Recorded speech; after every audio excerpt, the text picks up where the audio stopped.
नमस्कार। हस्तक्षेप में आपका स्वागत है। मैं हूं अमलेंदु।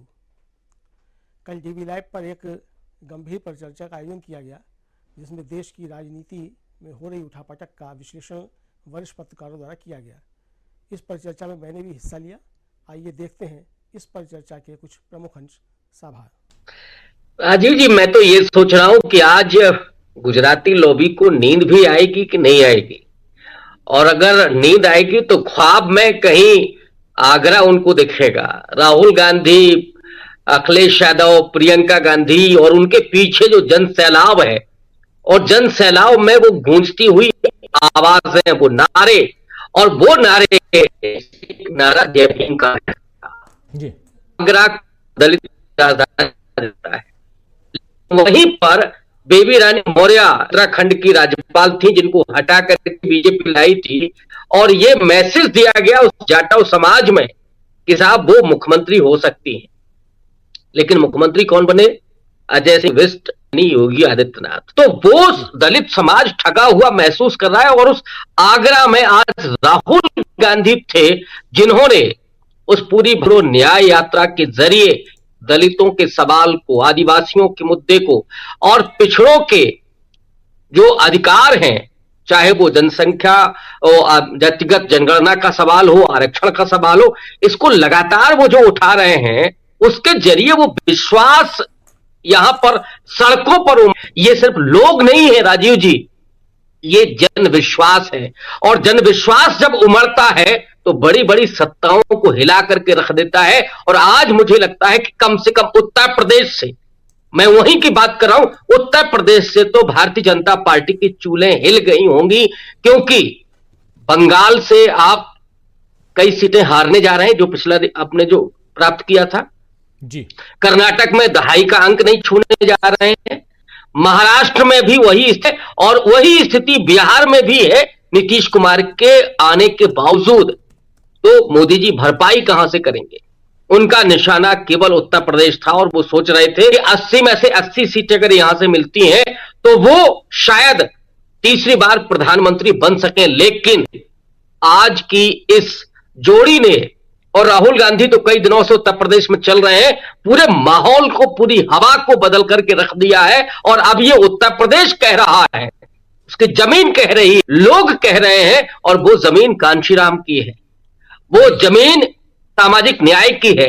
दलित पिछड़े जिस तरह से वहां पूरे आइडियोलॉजी के साथ वो समझते हैं कि संविधान का मतलब क्या है, वो जानते हैं कि राजनीति में सत्ता का क्या मतलब है, और वो राहुल गांधी के पीछे इसलिए खड़े हैं, चाहे आरएलडी बीजेपी के साथ जा रही हो, लेकिन वो खड़े हैं। जहां बीएसपी के मायावती ने अब नहीं बोला है, लेकिन वो खड़े का मतलब है रहे हैं कि हमें किधर जाना है, और ये राहुल गांधी की यात्रा उसकी तायद कर रही है, उस दिशा को निर्धारित कर रही है, और कि यहां से नरेंद्र मोदी की ख्वाब है वो चकनाचूर होते हुए नजर आ रहे हैं। जी, नरेंद्र मोदी के ख्वाब तीसरी परिस्थितियां हैं। जी, प्रोफेसर रविकांत जी, क्या आपको लगता है माहौल बदल गया है या बदल रहा है? निश्चित रूप से माहौल दिन पे दिन बदल रहा है, और परिस्थितियां इंडिया अलायंस के बेहद अनुकूल होती चली जा रही हैं। और निश्चित रूप से इसमें जन दबाव तो है ही, लेकिन आपस में इंडिया अलायंस की लीडरशिप की भी जो समझदारी है, वो अब कहीं ना कहीं इस पूरे माहौल को समझते हुए एकजुट हो रही है, और उसमें जो कामयाबी मिल रही है उसके पीछे आप उस पूरे विश्वास को देखिए, तो निश्चित रूप से मुझे लगता है कि अब जो मोदी जी ने कहा है मन की बात, तो अब वो मन की ही बात तो शायद अकेले में कहीं बैठ करके गुजरात जाएंगे या कहीं और जाएंगे, उसके बाद करेंगे ये डेफिनेटली। लेकिन दिल्ली तो अब बदलने वाली है।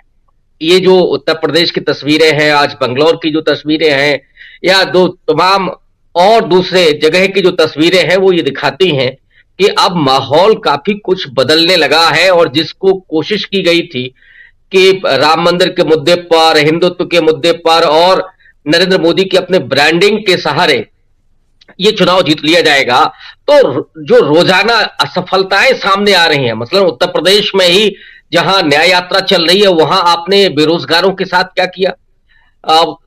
कई पेपर, एक नहीं दर्जनों भर पेपर लीक हो चुके हैं अब तक, और कई बच्चे वहां आत्महत्या कर चुके हैं। यही जो पुलिस का पेपर लीक हुआ है, उसी में कन्नौज के अंकित पाल नाम का एक बच्चा, उसने आत्महत्या कर ली। और ये अति पिछड़ा समाज है जिसको नरेंद्र मोदी ने अपनी तरफ खींचा था, वो अति पिछड़ा समाज जो बेरोजगारी की मार झेल रहा है, जो महंगाई की मार झेल रहा है, जिसके पास अब नौकरियां नहीं हैं और शिक्षण संस्थानों में वो प्रवेश नहीं ले पा रहा है, वो क्या करेगा?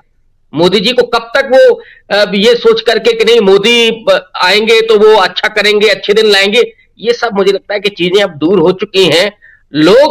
लोगों ने बर्दाश्त किया है 10 साल तक मोदी जी को, उन उम्मीदों में कि शायद अब मोदी जी कुछ कर दें, लेकिन उनका हर वादा जुमला साबित हुआ। किसान दिल्ली के सरहदों पर जिस तरह से जूझ रहे हैं और ये सरकार जो कर रही है, कीलें गड़वा करके, वो कंक्रीट की दीवारें खड़ी करके, पुलिस की गोलियां ही चल रही हैं, लाठियां तो चल ही रही हैं, आंसू गैस के गोले, कई किसान उसमें हताहत हुए हैं, एक दो तो मारे गए हैं। ये स्थितियां आपने लाकर के खड़ी कर दी हैं, तो हरियाणा, पश्चिमी उत्तर प्रदेश और राजस्थान का वो बेल्ट, उसमें आप क्या जवाब देंगे? तो मोदी जी के लिए स्पेस है कहां इस वक्त? वो जो उनकी एक भक्त मंडली है, जो उनका एक अंध समर्थक है, वो जरूर उसी बात को कहेगा और रोज वो भजन करेगा मोदी जी का। लेकिन हालात ये हैं कि लोकतंत्र अब फिर से जीवंत होने जा रहा है और उसमें जिस तरह से न्याय की हत्या की गई, इस दरमियान लोकतंत्र की हत्या की गई, प्रेस की हत्या की गई, ये तमाम मुद्दे लोगों के सामने हैं। तो सिर्फ जीवन का सवाल नहीं है, जीने के तरीके का भी सवाल है कि डिग्निटी हमारे पास होगी कि नहीं होगी। और इसीलिए मुझे लगता है कि जो आपने सवाल पूछा है कि पूरा रुझान लोगों का बदल रहा है और माहौल भी पल पल बदल, एक एक दिन राजनीति बदल रही है। समय आज क्या है, कल क्या होगी, ये भी आप देख रहे हैं। और एनडीए गायब हो चुका है। नरेंद्र मोदी भले ही वो इलेक्ट्रॉनिक मीडिया पर चमक रहे हो, लेकिन दो लोगों के दिलों में तो अब वो उस तरह से राज नहीं कर रहे हैं जो कभी 14-15 में कर रहे थे। ये चीजें बिल्कुल बदलती हुई नजर आ रही हैं। 1 साल हुए हमने भारत जोड़ो यात्रा कन्याकुमारी से कश्मीर तक 4000 किलोमीटर चली। समुद्र के तट से हम शुरू हुए, हिमालय की बर्फों तक हमारी यात्रा गई और यात्रा के अंदर से एक नारा आया, एक व्यक्ति आया दौड़ता हुआ, जैसे ये भीड़ है, उस भीड़ में से एक व्यक्ति आया दौड़ता हुआ, मेरे सामने खड़ा होकर ऐसे कहता है, राहुल जी मैं जानता हूं आप क्या कर रहे हो। मैंने पूछा भैया बताओ मैं क्या कर रहा हूं। कहता है राहुल जी आप नफरत के बाजार में मोहब्बत की दुकान खोलने निकले हो। और यही हम अब मिलकर अखिलेश जी, प्रियंका जी, इंडिया गठबंधन, हमारा सबसे पहला और सबसे जरूरी काम, जो हिंदुस्तान में नफरत फैलाई गई है, जो भाई को भाई से लड़ाया गया है, तो भाई और भाई को डराया गया है, इसके खिलाफ हमें खड़ा होना है, मिलकर खड़ा होना है। और ये देश जो है ये नफरत का नहीं है, ये मोहब्बत का देश है। सही बात है, मोहब्बत का देश है या नफरत का देश है? मोहब्बत का देश है ना।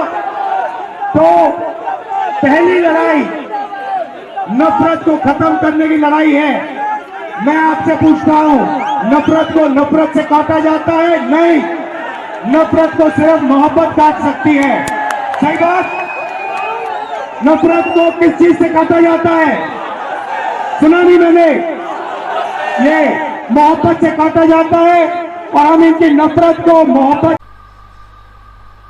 आशा है ये वीडियो आपको पसंद आया होगा। इसको ज़्यादा से ज़्यादा शेयर करें, लाइक करें, सब्सक्राइब करें चैनल को, फेसबुक पेज को फॉलो करें और ज़्यादा से ज़्यादा इसको सब्सक्राइब करें।